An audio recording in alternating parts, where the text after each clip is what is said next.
불교 용어의 고해라고 하는 말처럼 고생의 바다, 인생을 그렇게 정의를 합니다. 원래 성경에서 나오는 말씀이지요. 매일처럼 고생스러운 바다 위에 뗏목을 띄워놓고 하루하루 지나가는 것입니다. 흔히들 정착해서 큰 집을 짓고서 이 땅에 하나님 믿으면 잘 살고 성공하고 사람들이 부러워할 것이라는 그림을 그리지만, 그러나 성경의 인생에 대한 올바른 그림은 지나가는 나그네요. 양들이 목자를 쫓아서 오늘은 여기서 푸른 풀을 이만큼 뜯어먹고 오후에는 또 움직여 가야 되는 나그네가 허리띠를 두르고 지팡이를 잡고 밤에 잠을 자도 신발을 신고 자라고 하는 것이 하나님을 믿는 크리스찬들의 여러분과 저의 모습인 줄로 믿습니다. 파도 위에 떠 있는 뗏목을 타고 오늘도 하루만큼씩 하고, 어느 날 지나가다가 파도가 얼굴을 덮칠 때에 차가워. 이게 다 온 물투성이야. 아니, 이불 위에 다 파도가 쳐서 물이 튀기고, 이게 뭐야 도대체 인생이. 언제까지 뗏목을 또 타고 어제 하루 종일 고생했으면 됐지. 내일 새벽에 일어나니 또 파도가 치고 온몸에 물이 젖고 도대체 이게 뭐야. 하지만 그게 인생이라는 것입니다. 성경 말씀은 그것에 받아들이라는 것입니다. 이 땅의 삶은 지나가는 나그네의 삶입니다. 거기에 정착하려고 생각을 굳히는 순간부터 고통이 일어나기 시작하는 것입니다. 파도가 치는 물살이나 또는 이 문제 해결하고 나면 또 문제가 다가오고, 그것을 일상으로 받아들이라는 것입니다. 매 순간 깨어서 내가 갈망하고 있는, 이제 좀 눈 뜨고 나면 편안하게 정착하려고 하는 그 마음을 내려놓는 것이 예수님을 믿는 제자들의 삶인 줄로 믿습니다. 아멘이십니까? 역사학자들은 사람의 정착의 욕망을 이런 식으로 풀어갑니다. 수렵과 헌팅과 또 채집, collection of fruits, 그렇게 삶을 살다가 어느 날 야생 곡물밭에 들어서는 겁니다. 곡식들이 가득히 익어가지고 벼 이삭을, 고기를 툭 늘어뜨리고 있는 그 벼밭을, 야생 곡물밭을 보게 될 때에 충격을 받는 겁니다. 한순간에 이야, 온몸이 떨립니다. 더 이상 돌아다니지 않아도 되겠구나, 이런 생각이 드는 겁니다. 정착할 수 있겠구나. 이제 기다리면 되는 겁니다. 곡식 심어놓고 그 자리에 가만히 앉아서 익을 때까지 기다리면 곡식이 익어주고 그걸 수집해서 먹기만 하면 되는 겁니다. 그것이 농경사회의 시작이고, 그때부터 토기 문화, 그렇죠? Pottery with the clay strip culture라 그랬죠. 그래서 그런 토기 문화, 빗살무늬 토기 그런 설명을 합니다. 자, 곡물이 충분해지니까 사냥하러 안 가도 되고, 프루트 따로 안 가도 되고, 그러니까 시간이 남습니다. 그때부터 내가 먹을 게 더 생깁니다. 좀 엑스트라 마니가, 돈이 더 생겼다 이 말입니다. 그러고 나니까 이제는 계급이 생깁니다.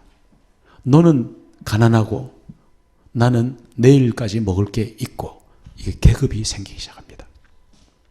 그때부터 시간 남는 사람은 칼을 만듭니다. 그리고 도끼를 만들고 또 돌을 갈기도 하고, 그러면서 계급사회가 점점 격차가 벌어지고 어느 순간에는 신화를 만들어내죠. 너하고 나하고 출생이 달라. 너는 맨날 뭐 감 하나 따먹고 배를 골고 있지만 우리는 이렇게 저장해놓고 먹고 있어. 우리는 사실은 신들의 아들들이야. 그러면서 신화를 창조해내기도 합니다. 그것이 인류 역사의 단계별 역사 이론들입니다. 그러나 그 중심에는 뭐가 있어요?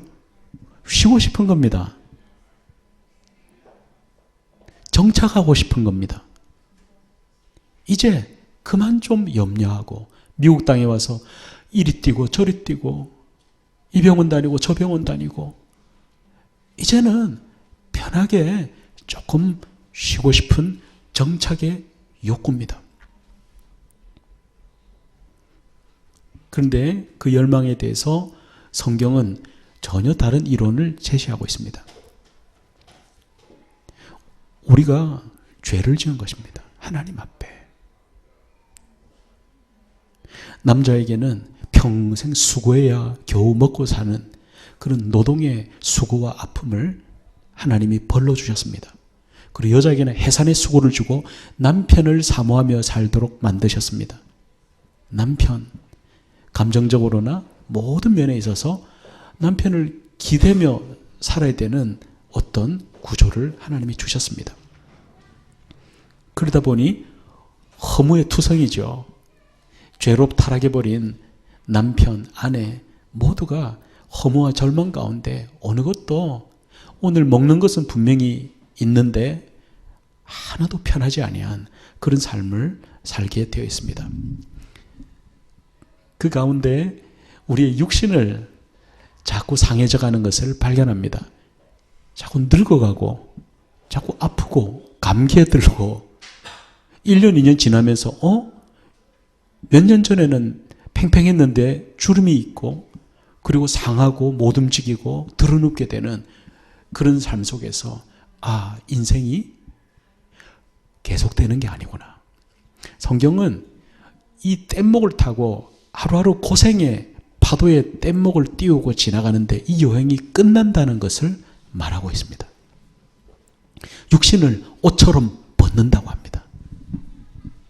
육신을 훌훌 지퍼를 열어가지고 벗고 나오는 것처럼 육신이 상합니다. 그래서 육신은 무슨 사고를 당해서 죽기도 하고 병들어서 죽기도 하고 어떻게 죽든지 상관없습니다. 깨끗하게 죽으면 천국 가고 사고 당해서 죽으면 지옥 가고 그건 절대 아닙니다. 성경적으로는 어떤 형태로든 사고를 당하든 어떻게 아주 예쁘게 웃으면서 죽든 아니면 고통스러운 모습으로 죽든 상관이 없이 하나님의 아들 예수 그리스도가 하나님의 피를 쏟아서 내 죄를 용서했다는 것을 마음으로 믿고 그분에게 삶을 내어드리고 예수를 붙잡고 산 사람들은 어떤 것에도 구애받지 아니하고 저 천국에 이를 줄로 믿습니다. 그 예수님이 이 땅에 오셔서 마태복음 5장 17절에 중대한 말씀을 남기셨어요. 내가 율법을 폐하러 온 것이 아니야. 율법을 완성하러 온 거야 라고 말씀합니다. 하나님 말씀 우리가 못 지켜서 죄책감을 가지지 않습니까? 근데 예수님이 하시는 말씀이 내가 그걸 다 폐하려고 온 게 아니야. 완성하려고 온 거야. 하나님의 말씀은 오직 예수님을 통해서만 다 지켜지는 것을 믿을 때 비로소 여러분과 제가 하나님의 말씀을 지키고 그 말씀을 지키는 사람들에게 약속한 그 좋은 것들이 우리에게 주어지는 줄로 믿습니다. 구원받은 사람은 죽어서 육신을 벗고 하나님께 가는 것뿐만이 아니라 이 땅에 사는 동안 완전히 새로운 삶을 삽니다. 그 삶은 뭐죠? 법대로 사는 겁니다. 근데 법대로 사는 것은 내 노력으로 되지 아니하고 오직 그래서 예수 자꾸 부르는 거예요. 예수님 강렬하게 붙잡는 이유가 내가 그 말씀대로 못 사는 거는 예수님이 피투성이가 되어서 죽어주신 대신 죽어주신 그 형벌로 나를 용서해주고 또 예수님이 성령을 보내주신 그 성령을 의지하게 함으로 성령께서 나도 모르게 예수님을 더 사랑하고 말씀을 자꾸 지키는 거예요. 내가 하려고 그런 거 아니에요. 여러분들이 한 번씩 깜짝깜짝 놀랄 때가 있을 거예요. 내가 믿음이 있었나 이런 생각이 들 때가 있을 거예요. 그게 바로 그 말이에요. 여러분 안에 있는 새 생명, 예수님이 여러분도 모르게 믿어지게 하고 말씀을 지키게 되는 거예요. 하나씩 하나씩 늘어가면서 여러분들이 그 말씀을 지키는 대로 복을 받게 되는 줄로 믿습니다. 오늘 본문에 나오는 쭉 말씀들이 지난주에 받았던 말씀 8절 9절에 보면 하나님의 계명들 때문에 죄는 살아나고 나는 죽었다는 말씀이 나와요. 하나님의 말씀이 왔는데 죄가 살아났대요. 이게 도대체 무슨 말인가? 그 말은 캄캄한 어둠 속에 와서 전기불을 탁 켜니까 안에 더러운 게 다 보이는 거예요.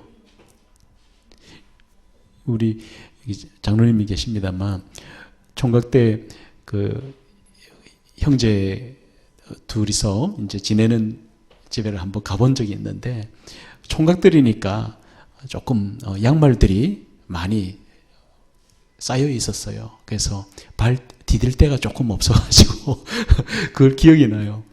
우리가 총각 때나 여러분들이 자취 생활을 하게 될 때에 불을 꺼놓은 상태에서는 방이 아름다운 거예요.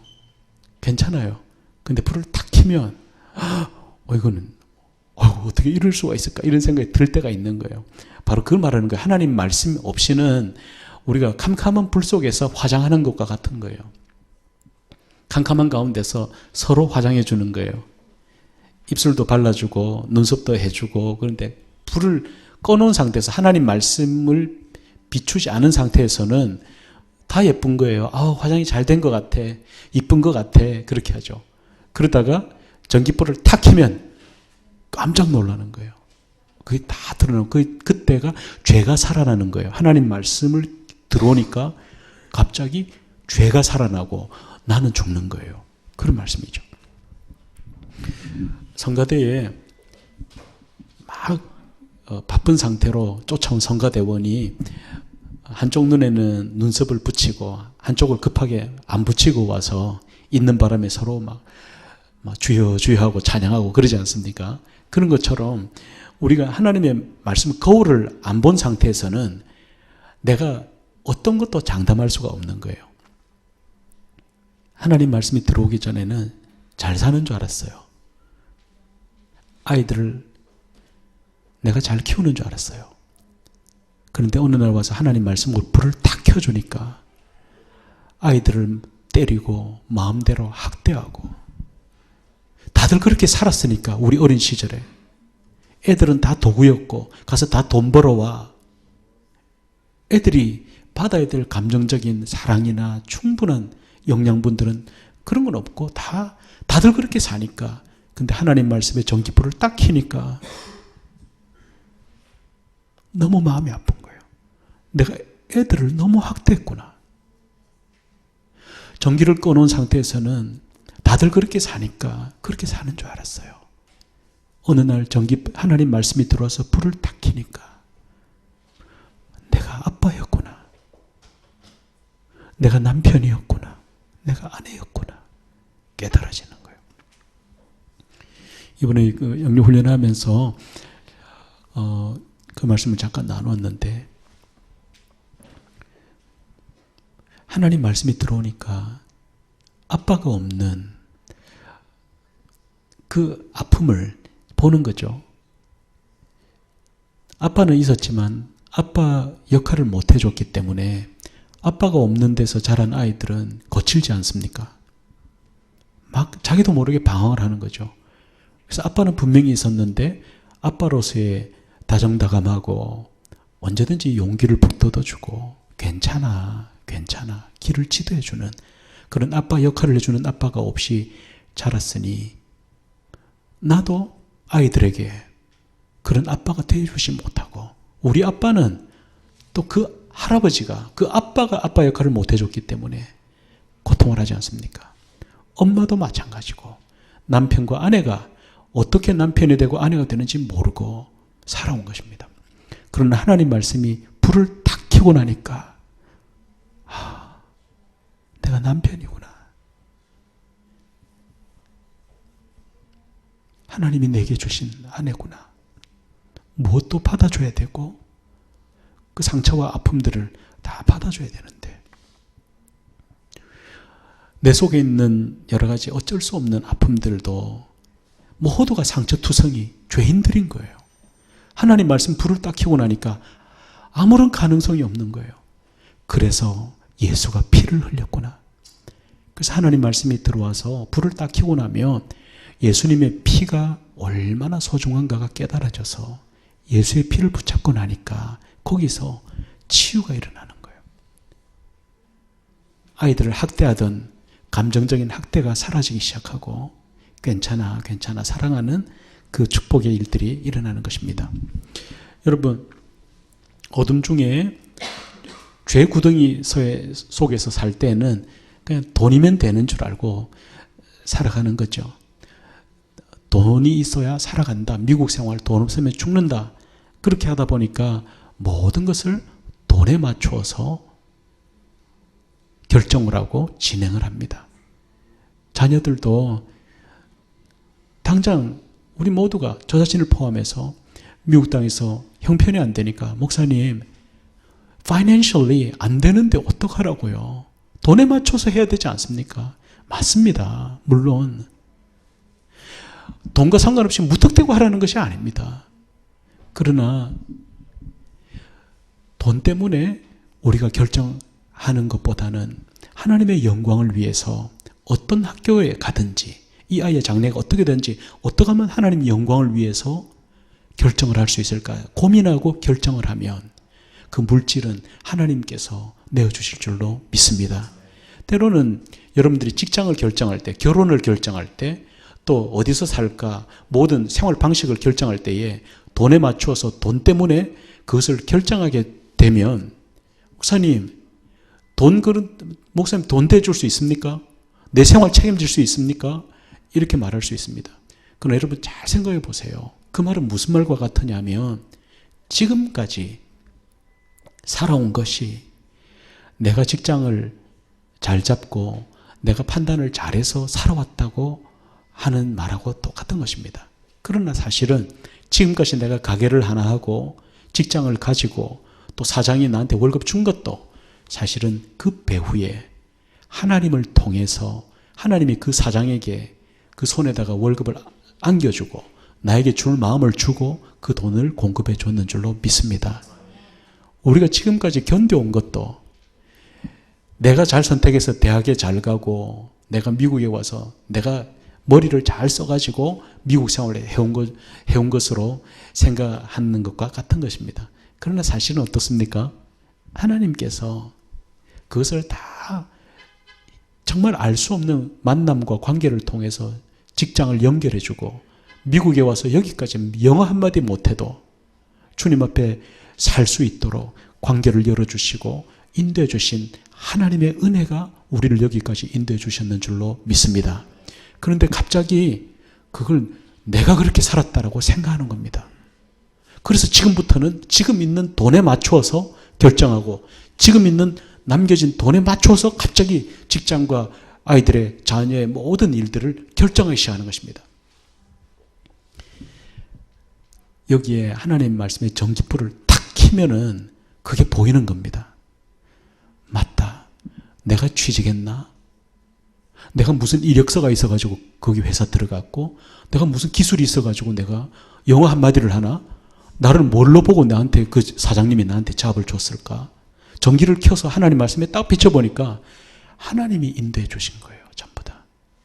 여기서 그 말씀의 빛대로 다시 한번 회개하고 하나님 지금까지 살아온 게 돈 때문에 살아온 게 아닙니다. 돈이 있어서 내가 여기까지 온 것도 아니고 내 손에 뭘 쥐고 왔기 때문에 지금 돈이 든 게 아닙니다. 하나님이 인도하셨습니다. 그러니 지금부터 결혼이든 직장이든 신앙생활이든 모든 것들이 다시 한번 하나님의 영광을 돌리기 위해서 결정할 수 있도록 하나님이 믿음 주옵소서 해야 될 줄로 믿습니다. 오늘 이 말씀이 포인트입니다. 육신적인 어떤 곤란도 환경도 하나님이 은혜 주셔서 나를 여기까지 붙들어 주신 그 사랑으로 회복하고 말씀의 빛으로 그걸 전기불을 딱 켜고 나니까 갑자기 죄가 살아나는 거예요. 이때까지 내가 열심히 살았어요. 죄진 거는 없어요. 사회 윤리적으로 봤을 때 잘하신 거예요. 근데 하나님 말씀을 불을 딱 켜고 보니까 이거 전부 죄인 거예요. 내 힘으로 살았다고 생각하는 거예요. 그러나 지금부터 죄가 살아났지만 그 빛된 말씀 속에 그것을 냄새나는 양말을 치우면 되는 거예요. 다시 닦고 양말을 개키고 깨끗하게 하면 되는 거예요. 여러분 오늘 이 본문 말씀에 보면 14절부터 보시면 시제가 바울이 막 고통해하고 있어요. 뭐 오라 나는 공관자로다 죄에 팔렸도다 이런 말이 나오는데 시제가 헬라 원문에 보면 현재 시제예요. 이게 무슨 말이냐면 바울이 예수님 믿고서 금방 있는 게 아니라 예수 믿고 나서도 한참 후의 사건이에요. 그가 사도가 되어서 이분은 훌륭한 사도예요. 깨끗한 분이에요. 결혼도 안 하고 순교까지 한 분이잖아요. 그런데 옛날에 이렇게 고통한 게 아니라 지금 현재 고통하고 있는 걸 말하는 거예요. 훌륭한 사도가 됐는데 내가 죄 아래 팔렸도다. 오호라 공구관자로다. 누가 나를 이 사망의 몸에서 건져내랴. 이렇게 훌륭한 분도 지금 현재 자기가 고통을 낳고 있는데 죄 때문에 막 고통하는 거예요. 내 욕심 때문에 고통하는 거예요. 뭐라고 그래요? 내가 원하는 것은 하지 않고 원하지 않는 것은 하고 있다는 거예요. 내가 알아요. 목사님, 저도 알아요. 하나님 말씀, 하나님 영광 위해서 결정해야 되고 하나님 영광 위해서 모든 것을 계획하고 결정해야 되는 거 알아요. 그런데 이상하게 안 돼요. 그걸 오늘 본문 말씀에 말하잖아요. 내가 원하는 것은 하지 않고 내가 원하지 않는 그것으로 나를 사로잡아 그 아래로 끌고 간다 그랬어요. 그게 뭐라 그랬어요? 그게 죄라고 그랬어요. 죄가 내 안에 있어요. 그 죄가 하나의 강력한 힘이 되어가지고 내가 뻔히 알아요. 내가 이렇게 하면 안 되는 거 알아요. 그런데도 나를 강렬하게 사로잡아서 죄로 끌고 가는데 그게 바로 죄라는 거예요. 그래서 내가 원하는 것을 하지 않고 원하지 않는 것을 하면 그것은 내가 아니라 내 속에 있는 죄니라. 여러분 중대한 말씀이에요. 여러분이 하나님 잘 못 믿도록 막 세상을 더 사랑하고 염려하고 불안해서 막 움켜쥐고 막 살고 있는 게 그게 여러분 모습이 아니에요. 여러분이 아니라고요. 여러분 속에 있는 죄가 여러분을 그렇게 만들고 있는 거예요. 뻔히 이렇게 하면 안 된다는 거 알면서 내 육신 장막 벗어버리면 끝난다는 거 알면서 그런데도 안 돼요. 왜? 그건 내가 아니라 내 속에 있는 죄가 그렇게 결정하고 있는 거예요. 그런데 그 앞에 예수님이 피로 서세요. 이게 여러분과 제가 오늘 붙잡는 말씀의 포인트인데요. 내가 안 되잖아요. 마음대로. 내 속의 죄가 나를 강렬하게 붙잡아서 하나님 반대로 자꾸 끌고 가요. 그런데 그 앞에 예수님이 피를 들고 서 있어요. 이게 드라마로 치면 사람이 만들 수 없는 드라마의 클라이막스예요. 예수님이 맨날 피를 들고 앞에 서가지고 계시는데, 우리 앞에 서시는데 그 앞에 나를 사로잡아 끌고 가는 죄가 갑자기 멈춰버려요. 여러분 욕심대로 막 결정하고 또 음란한 죄를 짓고 막 도둑질을 하고 거짓말을 하고 막 이런 거 막 하려고 지금 막 이러는데 갑자기 예수님이 피를 들고 그 앞에 서셔요. 서니까 내 마음속에 끊임없는 불안감, 욕망 이런 것들이 갑자기 그 앞에 서요. 죄가 힘으로 묘사되고 있어요. 죄가 사로잡아서 나를 끌고 가고 있어요. 근데 그 앞에 예수님이 피를 들고 서 계실 때 그 힘이 무너져 버리는 줄로 믿습니다.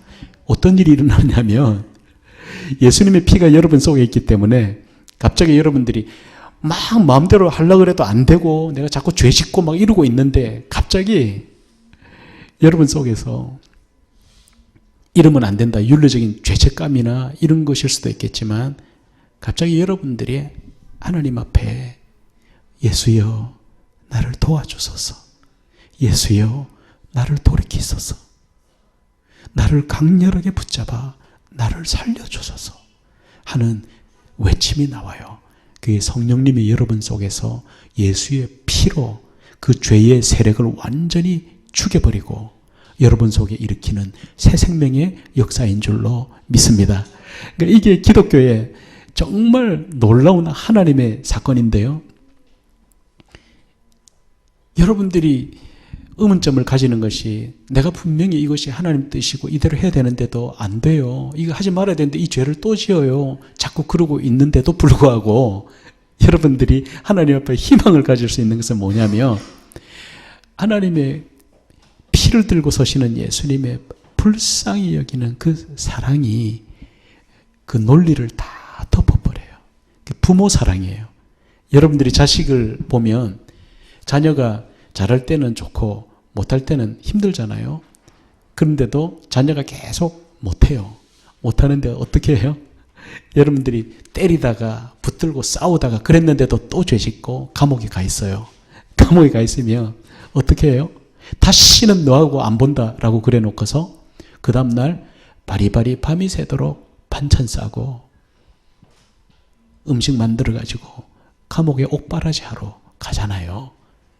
그게 죄와 정의를 넘어서는 하나님의 사랑을 말해요. 그래서 저와 여러분이 오늘날 교회를 이루어놓고 예수님이 무책임하게 잘 믿어 좀 믿어가지고 좀 사람 돼가지고 잘 믿으라 이렇게 하는 것 같은데 주님의 살아있는 교회의 중심에 예수의 피가 떨어져 있어요. 그 피가 사랑이 돼요. 여러분과 저의 논리가 마지막 바닥에 부딪힐 때 내가 예수 분명히 믿는데 내 마음에는 말씀대로 지키고 싶은 마음이 하나도 없어요. 죄만 짓고 싶고요. 불안하고요.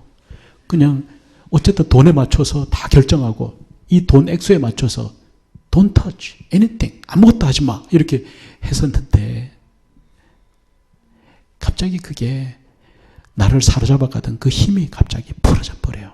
그리고 갑자기 예수님의 더운 눈물이 여러분 마음속에 느껴지기 시작해요. 불쌍하다. 불쌍하다. 그리고 그 주의 피가 여러분 삶 가운데 하나님의 새로운 세력으로 일어나는 그 일을 경험하게 될 줄로 믿습니다. 이게 거룩한 목마름인데 미니처 핀처라는 강아지를 아시지요? 미니핀이라고도 불리는데 도벌만처럼 생겼어요. 도벌만 셰퍼드 같이 생겼는데 독일계 큰 세파트 하지 않습니까? 저의 이름이 영어 이름으로 존인데 옛날에 쫑쫑한 게 그 개 이름이에요. 그게 그 존을 말하고 세파트 그게 셰퍼드라는 건데 독일 개가 있죠. 근데 그 개의 미니형 그게 미니핀이라고 그래요. 그래서 그 기원을 찾아보니까 스코틀랜드 영국에서 키우는 개인데 워낙 그 당시에 쥐가 많아서 패스트가 많이 퍼졌잖아요. 흑사병. 그래서 쥐 잡는 사냥개용으로 만들어진 것이 미니처 핀처예요. 그래서 미니처 핀처를 왕궁에다가 많이 풀어놓으면 쥐를 잡는 거예요. 근데 그게 다 배양이 되어져서 세계에 퍼져 있는데 참 귀엽게 생겼어요. 이 미니핀이 그냥 집 주인에게 길들여져서 살다가 어느 날 갑자기 쥐가 어디서 바스락거리거나 쥐가 움직임이 딱 들리면 갑자기 귀를 안테나처럼 쫙 세우고 갑자기 일어나요. 안에서 피가 끓어요. 본능이에요. 쥐잡이의 본능이에요. 그게. 그 피 안에 쥐 잡는 일을 몇 년 동안 안 해왔지만 한 번도 해본 적이 없지만 갑자기 쥐가 근처에서 느껴지면 갑자기 일어나게 돼요. 그게 하나님이 그 안에 새겨놓으신 본능이죠. 사자의 꿈에 대해서 제가 글도 적고 했습니다만 라이언 킹 만화 영화 다 보셨지 않았습니까?